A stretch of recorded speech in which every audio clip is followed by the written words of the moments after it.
Sobrang mapanganib daw ang mga player ng Lakers ayon kay D'Angelo Russell, pero bago yan, kilalanin natin ang mga player na na-snub sa darating na All-Star Game.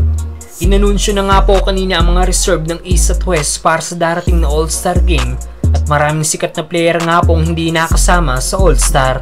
Nandyan sina Trae Young, De'Aaron Fox, James Harden, Alperen Sengun, Domantas Sabonis, Derek White, Jimmy Butler, Kristaps Porzingis, Scottie Barnes, Victor Wembanyama, Rudy Gobert, Lauri Markkanen, Kyrie Irving, Jarrett Allen, Desmond Bane, Jamal Murray, DeJounte Murray at marami pang iba. Well, isa sa deserve talagang mapabilang sa All-Star ay si Trae Young dahil ngayong season All-Star numbers pa rin ang ginagawa nito, averaging 27 points, 2.9 rebounds at 10.9 assists per game. Second sa assist si Ice Trae kasunod ni Haliburton. Isa pang deserve na maging All-Star ngayong season ang last year All-Star na si De'Aaron Fox.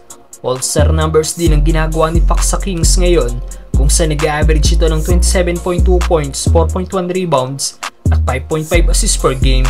Bukod nga po kay Fox, hindi rin napili ang duo niya sa Kings na si Domantas Sabonis na All-Star din last year.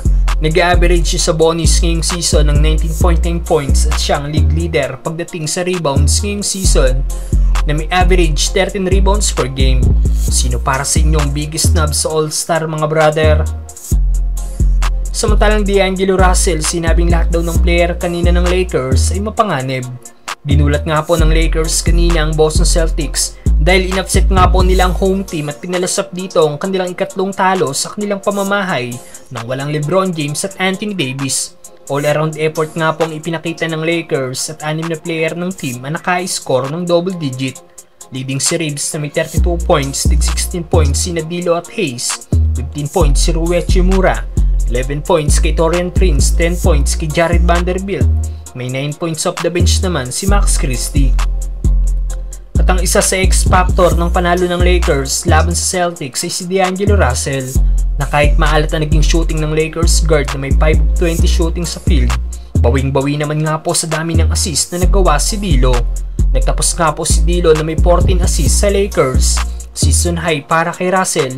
Hindi lang panay paggawa ng play ang ginawa ni D'Lo dahil may 8 rebounds din ito na season high din para sa kanya. May 2 steals din si D'Angelo sa Lakers. At after ng game, sinabi ni D'Lo na sobrang mapanganib daw lahat ng player ng Lakers kanina at nakaka-enjoy daw itong panoorin. Thought everybody was dangerous tonight, you know. There was no everybody from Max Christie to Jackson Hayes. C. Wood, he got 10 shot attempts, like he had the looks. Everybody was aggressive. It was a joy to watch. Narito ang ilan sa naging highlights ni D'Angelo Russell kanina mga brother. Another 3 and knock it down. Before. We'll see Max Christie in a moment along with Rui. Oh, Jackson. 7-0 run now for the purple and gold. So what a start. This basketball.